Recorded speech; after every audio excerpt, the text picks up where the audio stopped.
Audio Jungle.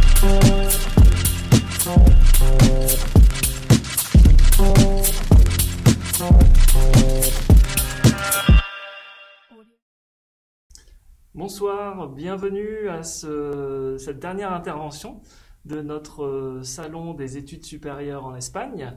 Nous sommes avec Marta de la UTAD. Bonsoir Marta. Bonsoir. Merci d'être avec nous aujourd'hui pour présenter la UTAD.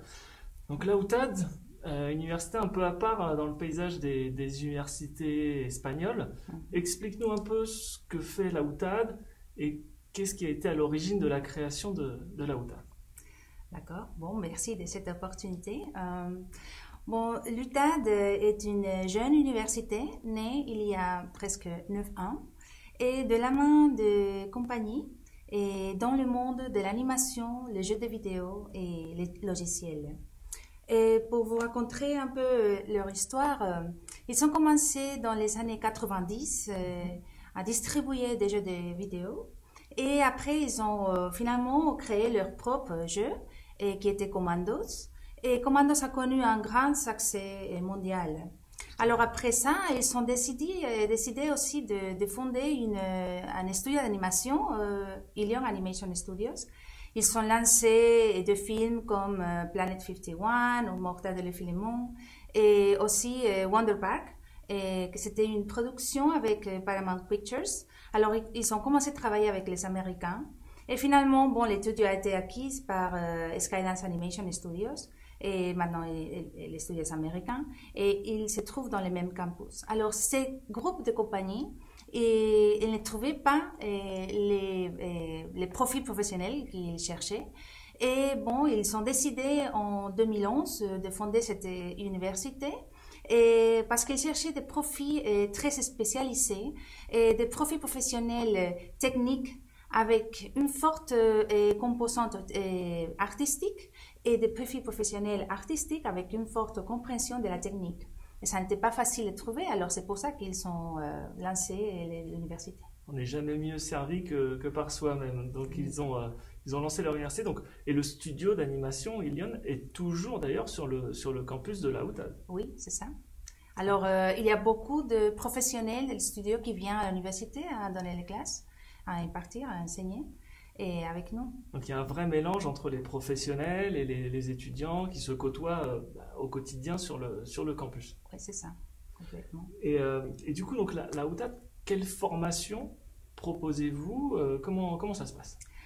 L'enseignement dans l'UTAD est vraiment un enseignement de pointe. Parce qu'elle est définie complètement par l'industrie, on vient de l'industrie, alors elle répond toujours à la demande du monde du travail. On offre tous les niveaux et dans l'enseignement supérieur. On a des cycles formatifs, des diplômes universitaires. C'est des formations de 2 ans, hein? Oui, ouais. 2 ans. C'est après les diplômes en France. Ouais, d'accord. Et après, on a les diplômes universitaires, 4 ans. Et finalement, on a aussi des masters et des 3e cycles. Et pour nous centrer un peu dans les diplômes universitaires, c'est 4 ans, mais par exemple, dans les cas de l'animation, on a une structure un peu spéciale parce que c'est 4 ans, les 2 premières années sont communes, mais après les 2 dernières années, l'étudiant peut choisir une mention en animation 3D, animation 2D, ou art pour jeux de vidéo. Et dans les cas des logiciels, l'ingénierie de logiciels, ils peuvent choisir une mention en cybersécurité, big data, ou alors programmation pour jeux de vidéo, réalité virtuelle et tout ça. On a aussi un diplôme universitaire en digital design et un diplôme en conception des produits interactifs ou game design. D'accord, plus pour la partie jeux vidéo, ce dernier. Oui. Très bien, très bien, très bien. Et donc jusqu'à il n'y a pas si longtemps, on ne pouvait étudier qu'en espagnol à la UTAD, mais apparemment il y a des changements. On peut aussi étudier en anglais. J'imagine que c'est une industrie. Il y a beaucoup de travail aussi dans le monde anglophone. Tout à fait. D'accord, oui. On peut étudier la plupart de l'enseignement à l'UTAD est en espagnol, mais chaque année, on essaie de mettre l'anglais de plus en plus. Alors, on a les diplômes d'animation en anglais aussi et les diplômes universitaires en conception des produits interactifs, le LINISAN, aussi en anglais. Et probablement pour le cursus 22-23, on aura aussi l'ingénierie des logiciels. D'accord, donc des programmes 100% Oui, en anglais. en anglais. D'accord. C'est ça. Donc, pour ceux qui ne parleraient pas espagnol, vous avez aussi donc, des possibilités à la UTAD de pouvoir étudier en anglais. Mais aussi, si tu parles français, l'espagnol est facile de comprendre, je crois. C'est ce qu'on explique à tous les étudiants. Oui. Quel niveau d'espagnol d'ailleurs, ou quel niveau d'anglais ont-ils besoin? Un B2. B2. Oui. C'est le minimum nécessaire. Oui, le minimum pour comprendre. Mais je pense que si tu viens à l'UTAD et étudier en espagnol, tu vas le comprendre tout de suite parce que c'est très facile de comprendre l'espagnol. Ils n'ont pas le choix de toute façon. Oui. Alors, question méthodologie. Je sais que vous êtes une université de pointe dans votre domaine. Qu'est-ce qui vous rend différent? Quelle est votre méthode? Quelle est votre méthodologie dans les classes? Qu'est-ce que vous faites? Bon, comme j'ai dit, on vient de l'industrie. Alors, notre méthodologie essaie de faire exactement ce qu'on fait dans l'industrie, d'accord? Alors, c'est une formation très pratique et les étudiants doivent travailler dans des projets avec des profils multidisciplinaires. Ça, c'est facile parce qu'on est une université petite, alors c'est facile d'être avec d'autres étudiants des domaines de connaissances différents. Alors, on a des étudiants ingénieurs qui travaillent avec des étudiants plus artistiques, et ça, c'est la façon qu'ils vont travailler au monde réel. Dans le monde du travail, effectivement. Oui, c'est ça. Et donc ça, dès le début, vous mélangez justement ces profils. Oui. Et vous les faites travailler ensemble et étudier ensemble. Oui, parce que ce n'est pas seulement d'avoir une connaissance dans leur matière, mais aussi d'être capable de comprendre d'autres profils professionnels et de travailler avec eux, d'être créatif, résolutif. Ça, c'est quelque chose qu'on nous demande toujours complètement. Très bien, très bien, très bien. Et justement, dans cet objectif de travailler dans l'industrie, voilà, quand on fait du cinéma d'animation, des jeux vidéo, le CV, c'est aussi ce qu'on sait faire. Et à la UTAD, vous allez aider les étudiants à préparer un portfolio, pouvoir montrer à l'entreprise, voilà, je sais faire ça, j'ai fait ça, c'est ça? Oui, bon, quelque chose que je voulais dire en avant, c'est on a 85% de nos enseignants sont professionnels qui viennent de l'industrie. Alors, bon, ils vont avoir ces contacts directs avec l'industrie dans les mêmes classes, dans les cours. Et alors, on aussi a beaucoup de masterclass beaucoup de professionnels viennent partager leurs connaissances, les expériences. On aussi organise beaucoup d'ateliers professionnels pour leur expliquer comment faire un bon portfolio, un bon redémarrer, une bonne bobine et tout ça. Parce que une chose qu'on dit à les étudiants, c'est que les compagnies ne veulent pas avoir justement un certificat et bon voilà, je suis animateur. Non, ils vont voir réellement ce qu'ils sont capables de faire et de démontrer et toutes les capacités, toutes les connaissances qu'ils ont acquis pendant leur étude. Alors, on a une forte supervision de ces portfolios, et n'est pas seulement par les professeurs qui sont en classe, mais aussi de la part de l'industrie. D'accord. On travaille beaucoup à côté de l'industrie pour définir les programmes, pour travailler avec les étudiants, parce qu'à la fin, ils sont qui vont embaucher notre étudiant. Alors, on veut les avoir préparés pour qu'ils le prennent. Hein. Tout à fait. Et puis j'imagine que c'est un secteur où ça bouge beaucoup en termes de technique, en termes de matériel. Et c'est vrai. Et comme on a 85% de nos professeurs sont professionnels, ça nous demande beaucoup d'avoir la dernière technique, les software, les équipes et tout ça pour les enseigner ce qu'ils sont en train de faire en leur travail. Donc, l'université met à disposition des étudiants tout le matériel de pointe et qui est utilisé dans l'industrie au jour d'aujourd'hui. Oui, on demande aux étudiants de venir avec leur propre ordinateur, mais si tous les softwares et les équipes qui sont plus difficile d'avoir, comme un Cintiq ou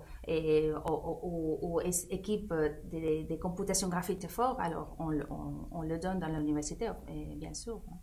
Mais le travail dans les projets, c'est très, très important. On insiste beaucoup les étudiants. On leur dit que c'est vraiment important parce que quand ils se présentent, par exemple, dans des concours, c'est l'industrie qui est là et qui voit les projets.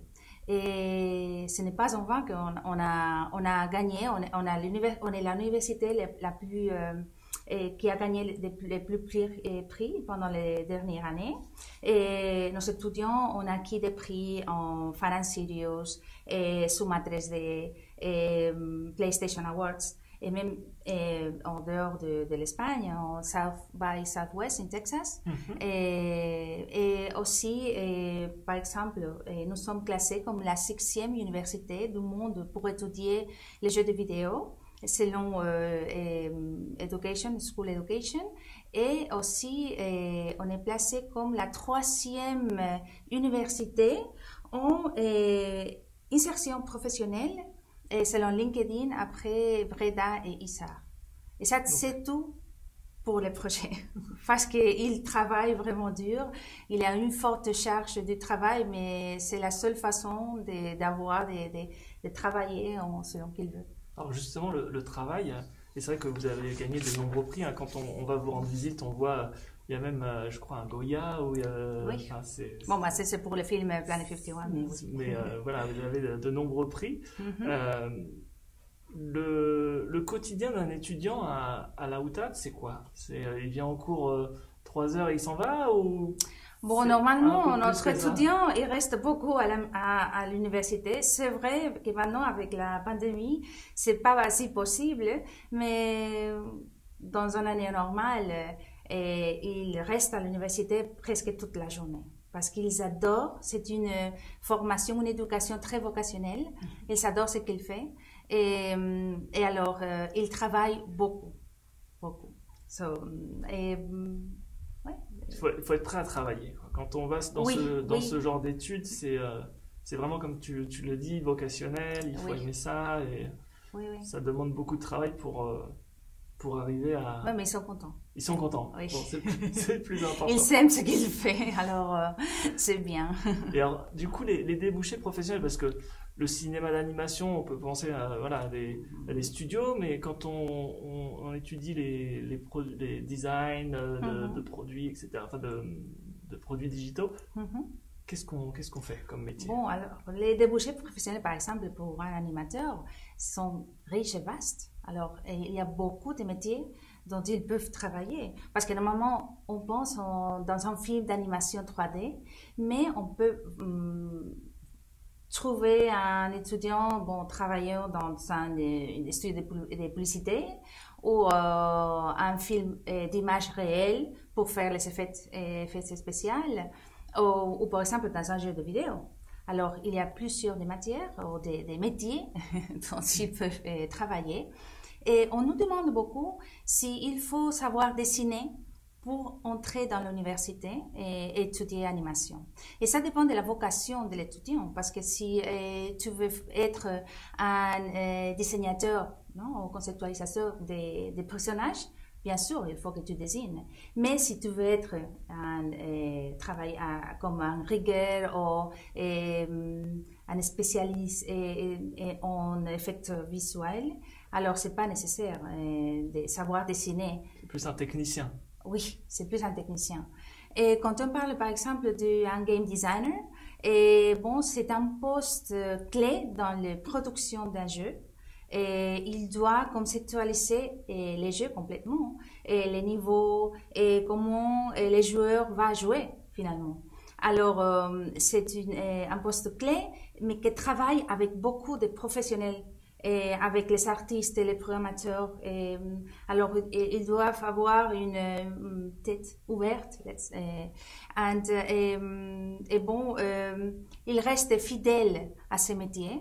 Mais ils peuvent trouver aussi d'autres sorties professionnelles parce que dans l'industrie digitale, ce profil est très cherché. Les jeux de vidéo, c'est les plus complexes et produits alternatifs Oui. qu'on peut développer. Alors, il est normal d'avoir des compagnies comme Telefonica, Ericsson ou Acciona en cherchant ces profils-là. Et bon, si on parle d'ingénierie de logiciels, ils sont complètement cherchés partout. D'ailleurs, vous avez des salons, on va dire, que vous organisez avec des professionnels qui viennent voir vos étudiants, Oui, vous déposent leur CV. Ouais, notre connexion avec l'industrie est pleine.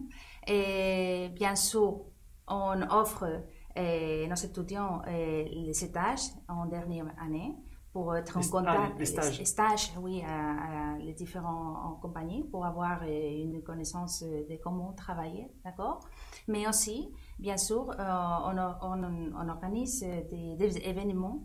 Et à l'université, le plus important, c'est les Company Day. C'est un jour où les compagnies viennent en campus et ils viennent voir ce que les étudiants sont capables de faire. C'est pour ça qu'on le focalise beaucoup sur les étudiants. On montre leurs projets et après, on organise des entretiens. Et la dernière édition, on a organisé presque 300 entretiens. Et on a eu 60 compagnies qui ont venu, et pas seulement de l'Espagne, mais aussi de la France, de Portugal, de l'Allemagne. Et cette année, on a dû faire un mixte parce qu'on ne pouvait pas absorber. Oui, avoir tous ces gens à l'université. Alors, on a dû faire à distance les activités. Mais en cherchant la part positive, et on a eu beaucoup plus de représentation internationale. Grâce à justement le fait de le faire à distance en ligne. Oui, c'est ça. Ok. Et alors du coup, quel profil vous recherchez? C'est-à-dire qui peut rentrer à la UTAD? Qu'est-ce qu'il doit faire concrètement? Un étudiant qui nous regarde, il se dit voilà. Martha m'a convaincu, je veux étudier à la UTAD, qu'est-ce que je dois faire? D'accord. Premièrement, on sait que notre université est une université très vocationnelle. Et les étudiants qu'on a sont parce qu'ils vont réellement étudier ce qu'on enseigne. Et bon, alors, ce qu'ils doivent faire, bon, remplir un formulaire pour entrer avec un test de connaissances. Et après, ils auront un entretien avec un responsable universitaire. Cet entretien, ce n'est pas juste un test, non? C'est réellement un moment où l'étudiant peut parler avec cet professeur qui va lui expliquer très bien comment c'est les programmes et répondre à toutes les questions. Alors c'est un moment pour se comprendre, pour voir réellement que... Oui, c'est vraiment une discussion entre les deux. C'est pas seulement une interrogation du professeur à l'élève, mais vraiment une conversation. Ça. Voilà. Okay. Oui. Et donc avec ce test et avec cet entretien, c'est là où vous déterminez si l'étudiant peut ou pas intégrer l'université. C'est ça, oui. Et après, bon, il doit faire une réservation et démontrer qu'ils ont fini leur étude pour étudier dans l'université. Tout à fait. Ils doivent avoir leur bac en France et faire la crédentiale pour entrer, comme dans toute université, on va dire, traditionnelle. Le diplôme que vous délivrez, d'ailleurs, est un diplôme de grado officiel. Reconnu par le ministère de l'Éducation espagnol.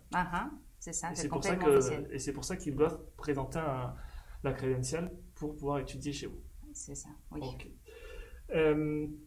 Et donc l'entretien a lieu soit en anglais s'ils étudient en anglais, soit en espagnol s'ils étudient. S'ils n'ont pas le certificat d'anglais, par exemple, et avec l'entretien, on peut savoir si il a le suffisant niveau, l'étudiant, et sinon, après, on peut faire un test en anglais dans l'université. D'accord. Alors, il ne faut pas venir avec un certificat. Mais bon, il faut quand même parler bien sûr. bien anglais. Ils doivent savoir qu'ils parlent anglais ou espagnol. C'est normal. Oui. Les accords internationaux. On a évoqué un peu la partie internationale de UTAD. Je sais que vous avez des accords de grande qualité parce que vous vous situez dans les top parmi les écoles les plus top au monde. Oui. Avec qui travaillez-vous? Bon, c'est vrai comme nous sommes une petite université et jeune, parce que on est né il y a 9 ans seulement, et on n'a pas autant d'accords internationaux, mais on a suffisant pour envoyer tous nos étudiants à faire, pour avoir cette expérience. Mais ce qu'on cherche quand on conclut un accord, c'est des universités qui enseignent notre programme, c'est pas si facile, et aussi qu'ils utilisent la même méthodologie. Alors, on a des accords dans le cadre des programmes Erasmus et aussi des accords bilatéraux. Alors, par exemple, on a des universités comme par exemple Artefex en France ou Epitech, et alors en Irlande, l'Angleterre, même s'ils ne sont pas dans l'Erasmus, mais on le continue à en avoir. Et aussi dans l'Allemagne, Belgique et tout ça, et Milan par exemple. Et aussi, beaucoup des accords, on a des accords avec les États-Unis, School of Visual Arts par exemple, ou dans les Corée ou les Chine, parce que notre étudiant aime beaucoup la culture asiatique. Ils sont complètement, ils les adorent. C'est vrai que l'Asie pour l'animation, c'est... Enfin, l'animation et pour les jeux de vidéo, c'est fondamental, oui. Donc, une personne qui vient étudier à la UTAD, c'est aussi une porte sur le monde de l'animation, des jeux vidéo, avec les meilleures universités. Oui, comme la nôtre. Comme la nôtre, tout à fait. Et bon, moi, je parlais beaucoup avant de, par exemple, les prix qu'ils ont gagnés, tout ça. Mais pour nous, notre meilleure réussite, c'est d'avoir nos étudiants en travaillant dans les meilleures compagnies du monde. On a des étudiants qui travaillent dans NPC, Disney, Framestore, ILM, IBM, Amazon, Google, I don't know. Sorry. Je parlais en anglais. Il y a beaucoup de compagnies du monde qui ont notre diplômé en travaillant et on est sur place. Il y a seulement 9 ans. Alors, pour nous, c'est une grande réussite. Oui, tu parles de Disney, ça peut faire rêver certains. Vous avez des étudiants qui travaillent chez Disney. Oui, c'est ça. Aujourd'hui, donc, oui, et beaucoup d'autres studios d'animation comme Cartoon Saloon ou bon, il y a beaucoup. J'aurais dû prendre une liste pour leur dire tout, mais si. On a beaucoup d'étudiants travaillant. Sony Pictures, par exemple, au Canada. Oui. Et aussi Animal Logic en Australie. Alors, ils travaillent dans des meilleurs projets. Au bout des 4 ans d'études? Ou alors après le master? Ou pas moins ça dépend. Masters, il y a les deux. Il y a des diplômés, les programmes universitaires, des diplômes universitaires qui travaillent par tout le monde et aussi des étudiants qui ont fait les masters et ils sont finis pour travailler aussi dehors de l'Espagne. Et les masters donc servent à se spécialiser dans des techniques vraiment précises, j'imagine. Oui, c'est ça. Normalement, quand on décide de développer un programme spécifique, c'est parce que l'industrie nous a dit qu'il demande cette professionnel. Comme j'ai dit, notre connexion avec l'industrie est vraiment forte et on a par exemple des comités industriels avec lesquels on définit les programmes d'études. Alors, on a des réunions 2 fois par an et pour leur demander si les programmes sont suffisamment attractifs, ça correspond à la besoin qu'ils ont des profils professionnels. Et alors, pour nous, c'est complètement nécessaire d'avoir cette connexion. Sinon, ce qu'on veut, c'est que nos étudiants vont travailler et vont faire réalité leurs rêves. Très bien. Dernière question, Martha. Un dernier conseil peut-être pour tous les étudiants français qui qui rêvent de travailler dans ce monde, dans cette industrie. Qu'est-ce que tu leur dirais? Pourquoi choisir la UTAD? Bon, je leur dirais qu'ils ne devraient pas avoir peur à travailler et qu'ils pensent qu'on doit travailler beaucoup dans ce monde de l'animation, des jeux de vidéo, parce que quand ils pensent à ce monde, ils pensent que c'est vrai, c'est amusant, mais c'est très dur, il faut travailler beaucoup. Mais c'est important de poursuivre ton rêve, alors n'arrête pas de le suivre. Et si tu viens à l'Espagne, essaye de travailler, aussi être ouvert et connaître notre culture et d'autres Espagnols, parce que je suis sûre que tu auras une merveilleuse expérience. Très bien, Martha. Merci beaucoup, muchas gracias. Merci d'être venu avec nous aujourd'hui. Et on termine avec toi. Donc vraiment, allez à la UTAD, une très belle université dans le monde de l'animation et des jeux vidéo. Merci, Martha. Merci, Clément. Au revoir. Merci beaucoup. Merci à tous d'être restés avec nous. Et on va en profiter pour vous dire à bientôt.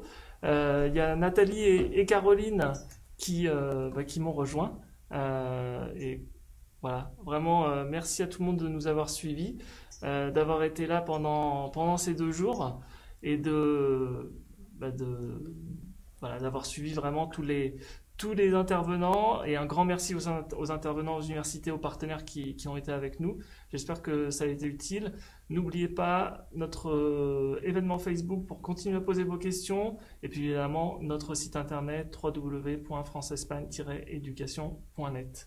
Alors c'est le moment de dire au revoir, hein. On est au bout de ce projet sur lequel on travaille depuis plusieurs mois déjà. Un événement comme celui qu'on vous propose aujourd'hui, c'est beaucoup de monde, mais des gens très compétents. Je pense que le premier qu'on peut remercier, c'est Fred Pratt, Pain de Singe, hein, si vous souhaitez le contacter, si vous avez aimé ses images, si vous avez aimé le son. Ça fait 4 ans qu'il nous accompagne dans l'aventure France Espagne Éducation et qu'il nous propose toujours des supports vidéo de qualité, qu'il a toujours d'excellentes idées, donc n'hésitez pas à lui faire confiance comme vous nous faites confiance. On va dire qu'on peut remercier aussi son assistant sur ce salon, assistant pour le salon, qui m'assiste aussi et qui me supporte depuis plus de 30 ans. Donc voilà, c'est pas, ce n'est pas rien. On va remercier Nathalie aussi, hein, voilà, qui est mon amie aussi presque depuis 30 ans et qui nous a permis d'accueillir dans de bonnes conditions nos exposants, les uns après les autres, depuis hier matin. Et puis, merci très spécial à mes 2 acolytes, donc Clément qui me supporte depuis 4 ans et c'est pas rien non plus, et Caroline qui me supporte depuis 4 mois et c'est pas tout à fait rien non plus. Donc voilà, vraiment sincèrement merci pour votre confiance, merci de vous être connectés, et puis on se retrouve très vite pour de prochains événements. On vous tiendra au courant puisqu'on organise des journées portes ouvertes.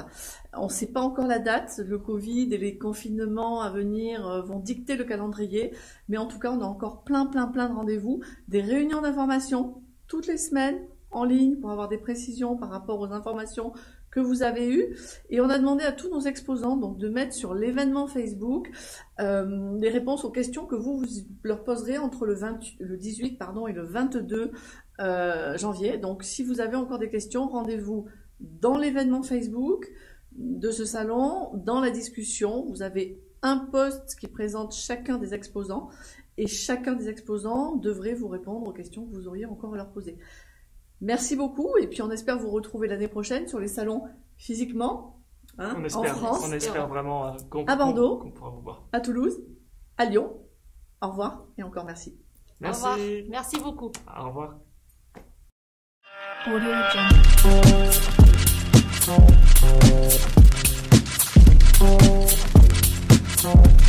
Jungle.